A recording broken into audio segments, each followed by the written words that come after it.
schedule.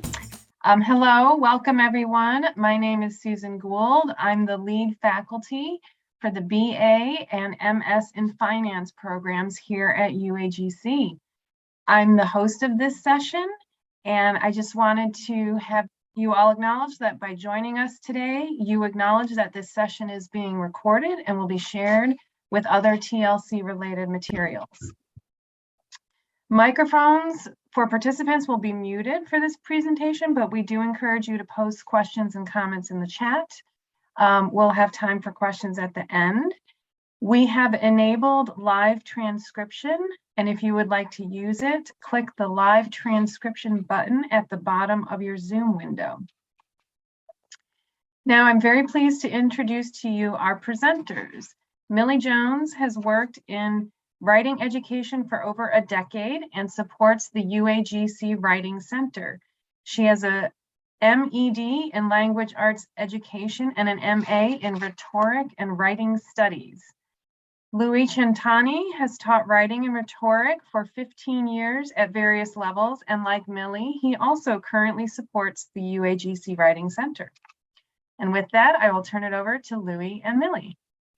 Thank you so much, Susan. And thank you to everybody for attending today and those watching later. This is a really important concept that us as writing liaisons with the Writing Center have been noticing. And we wanted to bring it into this culture of care theme, because ultimately, what we realize the more that we support students is that students are experiencing an information overload, and it's not necessarily helping them. So we want to look into how we can give students the right amount of support so that they're not overwhelmed, and so that we can better support our students as they go through these online learning journeys where our hearts are in the right place. We want to give them resources. We really want to make sure that they get everything they need, but sometimes it can be a little bit much.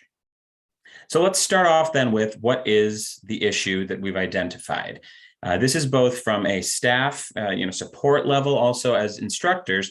Often students will come to you struggling with their writing, and that's a common issue. And so because we're empathetic people and we care about our students and we really want to make sure that they get everything they need, what do? We want to help. So we send them as many resources as we can to make sure that their journey is a little bit easier. Now, we want to really quickly start off with just a little bit of feedback from all of you via a poll. I'm going to launch the poll. You'll see there's 3 questions. We really only want to cover the first one right now. We'll get to the other ones later.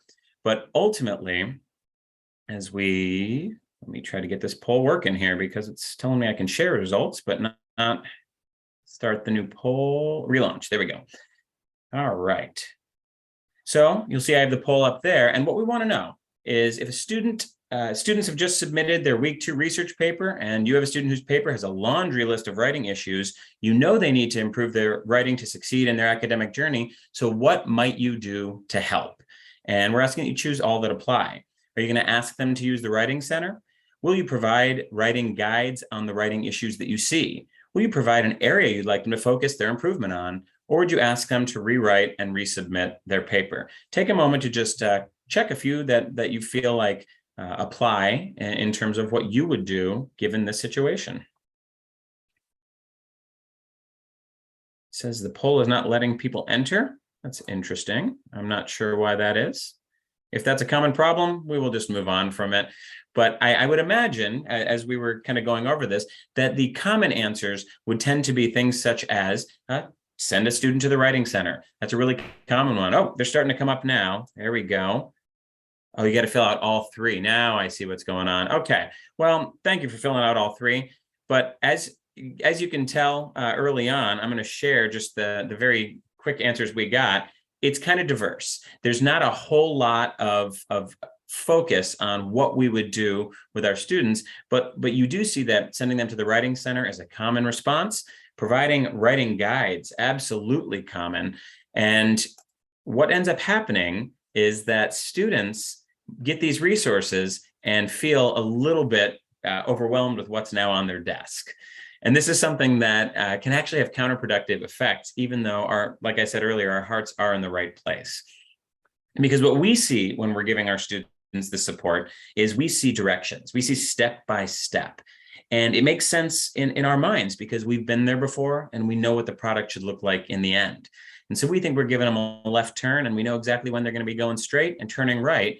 But what a student sees is this hodgepodge of traffic signs where they don't know which one to look at first. They don't know how to connect them all together.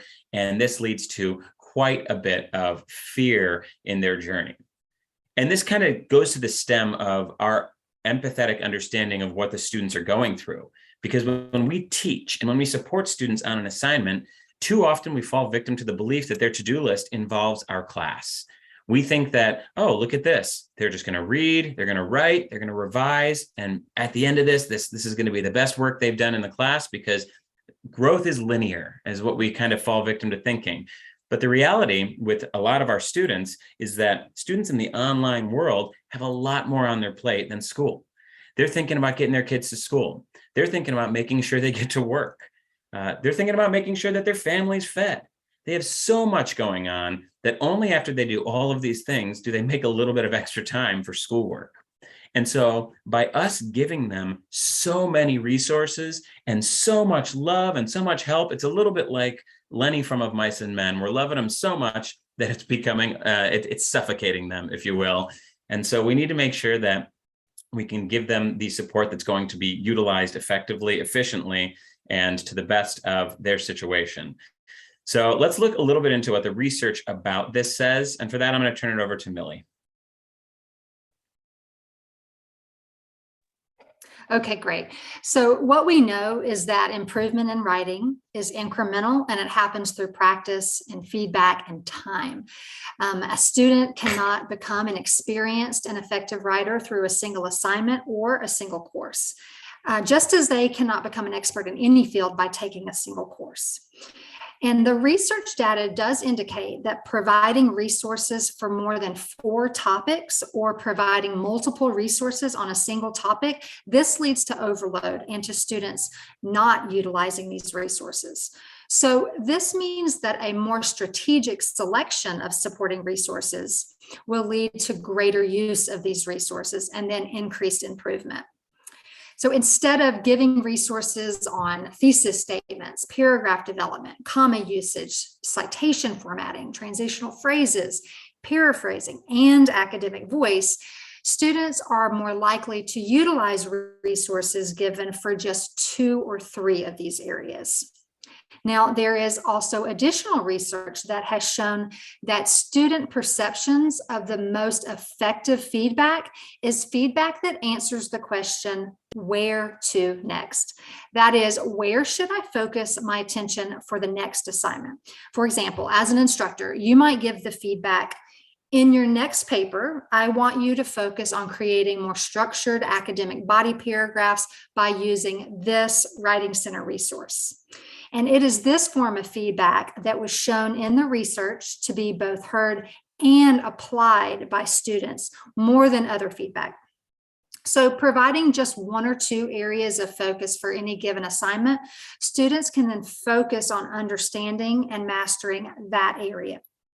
Now, by asking a student to focus on making improvements in just a couple of areas, this doesn't mean that you have to ignore all other areas of need. So for example, you might still point out that the APA formatting of the paper is not just right, but for the next assignment, you want them to focus on paraphrasing rather than quoting, and only then shift the attention to improving the APA formatting. Louis has also found research that adds to these ideas. Yes, thank you, Millie. And ultimately, what we're learning through this process is Millie discusses giving fewer resources and making sure they're targeting where to go next. But it's beyond what we give to the students. It also matters how we engage with our students in giving them these resources. And so this is where student agency and that sort of advocating for themselves becomes so important. And there was an intervention study in courses at Stanford University that delved into the concept of what resources were most effective. And so they were testing the efficacy and use of different resources, not only in terms of how many they were giving, but how they were communicating with students. And the way it worked was they had an intervention group that would be contacted throughout writing assignments. In these assignments, they would ask the students in a survey, what areas of need do you see in your own writing? And then they would provide resources that were in line with the responses and with those conversations. Students really felt like they had a say in what resources they were receiving, and they were utilizing those resources because they felt like it was something that really mattered to them. Meanwhile, there was the control group of students. This group didn't receive no help. On the contrary, they received general resources throughout the process. And these resources were ones that the instructors felt were most important for that particular part of the assignment. The resource amount ended up going up into the teens at times. They were getting 13, 14 resources. And then at the end of all these assignments, they were asking students about how they used these resources. And what they found was interesting. First, what they found was that the intervention groups simply reported higher usage of the resources they were given. This is largely because the students themselves felt like they were getting what they asked for. And so when we ask for something and receive it, we're much more likely to use that in an effective, focused way with a sort of path in front of us. Furthermore, the overall letter grade ended up being about a third higher on average for students in the intervention group, largely because they felt like they were on that path without being taken away by ancillary resources that maybe didn't relate to the moment that they felt like they needed help on. The control group, on the other hand, indicated that there was a decreased marginal benefit as the amount of resources increased.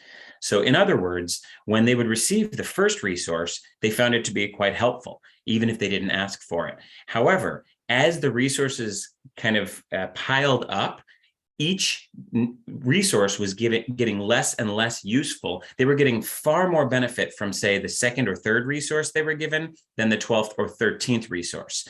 At that point, they felt like they were just getting bombarded, and the resources themselves, while the instructor might have been selecting them for a specific purpose, were not getting utilized at all in some cases, or in effective ways due to the overwhelmed feelings. And so that kind of leads us to Millie's point that fewer resources, but also resources that students feel like they've had a say in, are going to be more effective. It's better to give 3 resources that the student feels like they requested. And I want to be clear that it's not all about leaving it in the student's hands. We'll talk a little bit more about like that in a moment. But if they feel like they requested that resource and they only get a couple of them, that is always going to be better than more resources that are just given to students without their self-advocacy and their involvement. So that brings us to what can we do differently? And again, Millie, why don't you tell us? Okay, great. So again, this is going to focus on what we can do to avoid that resource overload, but still support improvements. So we can set each student up for success before they even begin an assignment by giving them 2 project resources. Giving students the research paper project management plan, which is something that Louis is going to share. This can save them time initially by moving them in a direct pathway through the process of completing a research paper. And then also in the long term by helping them to become more efficient and effective researchers and writers. Louis, do you want to share that research paper project management plan? We'll just go over this slide real quickly, and then that way I can Okay, gotcha. once. Okay, and so in addition, which academic support should you use? That is a decision tree that directs students to the right supplemental support when they need it most. And then again, this where to next. So once the student has submitted a paper or you've worked with that student one-on-one to understand their needs or assess what the student's writing or research struggles are, you'll then prioritize only 2 to 3 areas of improvement for the student to focus on for their next written assignment. So again, this is that where to next feedback that's going to benefit the student. Good. Thank you, Millie. And I do want to show those that she's discussing. And so are we able to see my internet browser right now? I tried to switch. Good. So this is the research paper project management plan that Millie was discussing earlier. And I want to be clear that this is something that we have at the UAGC Writing Center website, but it's also just the type of resource that you can give to students at the beginning of a writing project to set them up for success.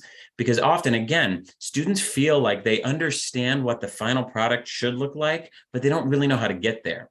And a resource such as this gives them the ability to see and validate that they're on the right path. Notice that it starts off by discussing pitfalls that might occur when working on a research paper.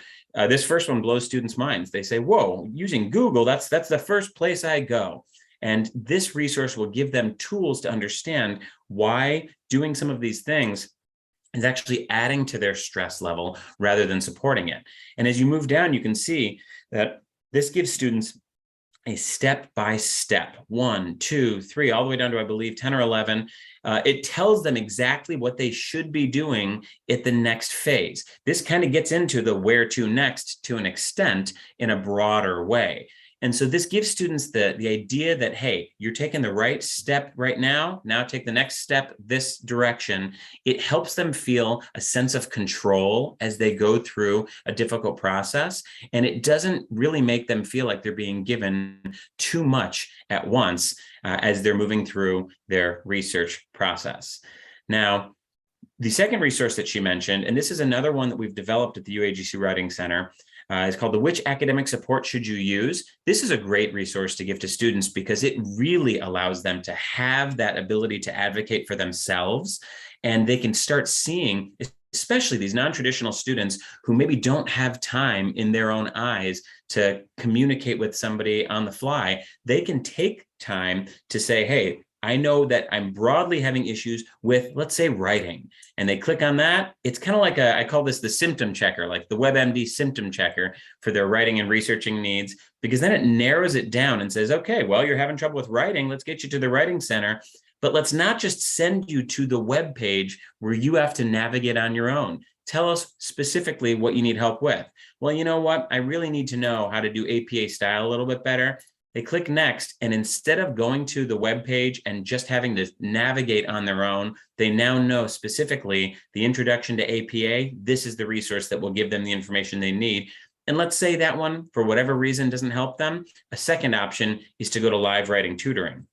At UAGC, we have a couple of tutoring options. Students will often go to our paper review under the assumption that that will provide all the tutoring that they need. But in reality, APA style is something that they would need to go to a live writing tutor in the 24/7 writing tutoring session in order to get that help. This resource guides them directly to where they need the help, rather than giving them all the options and asking them to go through that choice paralysis, which ultimately will lead to more fatigue down the road.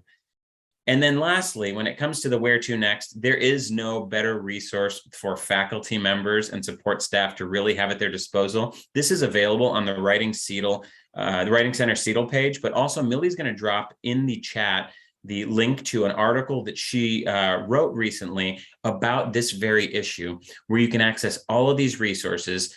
You as instructors do not need to memorize every single writing resource available to students. That's unrealistic and it's counterproductive. And frankly, it's overwhelming for you. So instead, having something such as this that you can have at your disposal when a student comes to you and says, hey, here's an issue I'm struggling with, or if you see that issue in their writing, this is kind of a see this, provide this resource. So again, we talked earlier about letting the student self-advocate. I know some of you probably thought, well, maybe the students don't know what they need help on. And that is where we come in.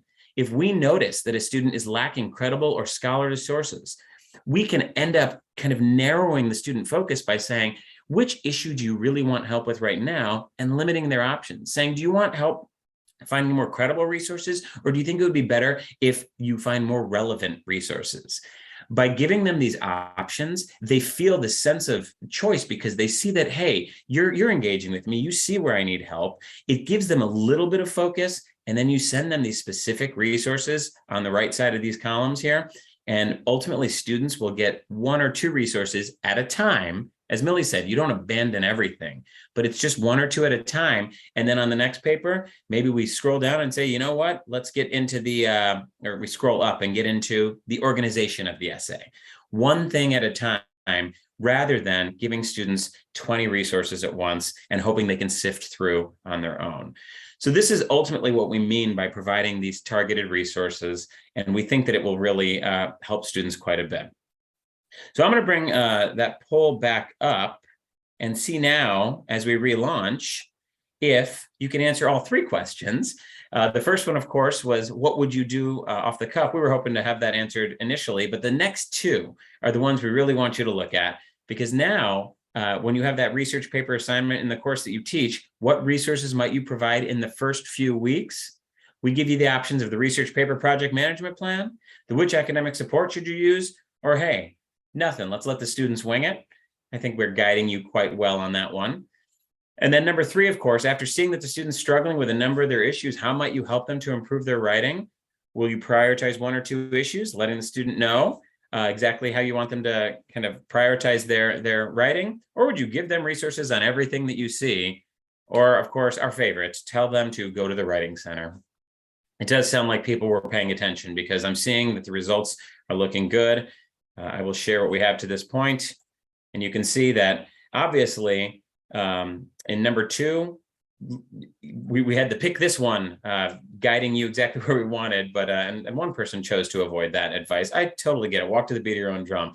But ultimately, by making sure the students see that at the beginning of an assignment, we can set them up for success, and moving forward, we're not going to overwhelm them. We're going to target their resources by also talking to them and making sure they feel like they have some advocacy on their own. This is the key to helping these non-traditional students succeed on writing and research assignments at this level. So with that, we would like to see if there are any questions from anybody here that Millie and I can address. Thank you so much for listening. Yeah. Are there any questions? Yeah, please go ahead and type any questions you might have in the chat box, and we will address them. Shall I say Louie and Millie will address them? I see Elizabeth Ardolino says that she provides a template with prompts for students based on universal design. Each section asks the students to write or respond to prompts questions based on main idea, evidence, analysis, and then link them to the next topic. I like the acronym. Acronyms work great. I still remember the acronym I learned when I was a sophomore in high school. And so students, when they go through that writing process, if they feel like they can sort of have that sense of control by understanding the points in that acronym, that's a really good method.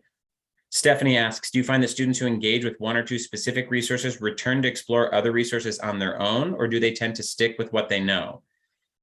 I'll jump in and say, in my experience, if a student feels like that one resource really helped them, they kind of apply it to the entire Writing Center, right? If they get help with one thing, they'll say the Writing Center was helpful, and they are more prone to seeking out other resources from the Writing Center.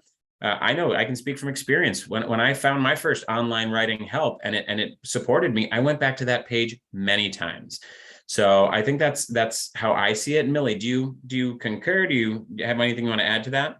I put in the chat. I thought that's such a great question. I'd love to know the answer to it concretely. Yeah. I wish we had data to know specifically that students are going back, but I will say that the feedback we get is never about this one resource helped me. It is almost always about the Writing Center helped me. And usually when we're giving one resource and they're saying the Writing Center helped, that indicates to me that if they're not going back on their own, at least they're building a positive relationship and a positive association with the resources they're getting, which in the future would probably continue. That is a great question. Yeah. Louie, I have a question if you have, I think we have time. Yeah, please. A lot of times I teach sort of upper level undergrad or master classes. So the writing tends to be pretty good, but I'll see a consistent issue in a paper, let's say commas.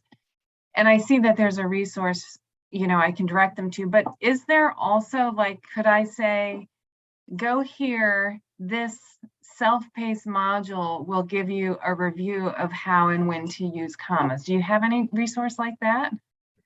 That's a great question. And that's actually something that Millie and I have been researching quite a bit lately, looking for kind of self-paced modules that we can offer, particularly to students at the higher levels who really want to learn these skills, but maybe just struggle with it. And sometimes when we struggle, we just feel like we don't have anywhere we can turn. We currently do not have our own self-paced modules at the UAGC Writing Center for that. But we do often lead, because we have the Grammarly premium account, things such as comma usage. We urge students to look at and actually not just click accept, change, accept, change, accept, change. But as an instructor, we can say, hey, this is one area where I am noticing that there are struggles. When you are writing your paper, the next time you see a comma issue or a sentence fragment or a run-on, it would be fantastic if you could read the rules and kind of go over them a little bit. Sometimes it's just that the knowledge is the power. As Millie and I continue to research, we are hoping to have something to provide for faculty and staff at UAGC for that very issue. We also have a comma usage guide. We do have a guide, in the yes. Writing Center. It's just not a self-paced module, yeah. Yes, yeah. And so Millie, I see a request for you to put in the link again I'll put it in again, yeah, hopefully for it'll the work. article that with all the resources. and comma usage is very hard. I think I blame this on autocorrect in a lot of ways. I know that my autocorrect puts commas everywhere now. I'm not sure why that is. And students really are trusting those automated systems almost to a fault. So I think one of the keys for me is making sure students engage with the automation. It's, hey, this is a tool. It's like a spotter at the gym. I like to tell them it's not going to lift the weight for you, so don't expect it to, but I absolutely use it for that help. Exactly, Dan. I thought that was just. But that is a great question. And obviously, one of the hardest things to teach, I think, is grammar, because students develop an aversion to it at a very young age. Both because it's not the most interesting thing to learn when you're starting school, but also because there's a lot of failure. Even great writers struggle with grammar and punctuation. And so what ends up happening is if you fail over and over, the notion of looking into it in your free time doesn't really appeal. So I think it is about, again, just making sure that you're not telling students, hey, look at all of your mistakes. Instead, it's like, hey, specifically, let's talk about commas. And maybe that'll motivate them a little bit more in that one area. Are there any final questions? I know we're running short on time, but I don't want to leave anybody who might have anything. And Rebecca just complimented the research paper project management plan. That's one of the #1 resources over the past year that we've released that students are regularly raving about. I do the doctoral in-res sessions, and I hear all the time how this resource has really helped students out.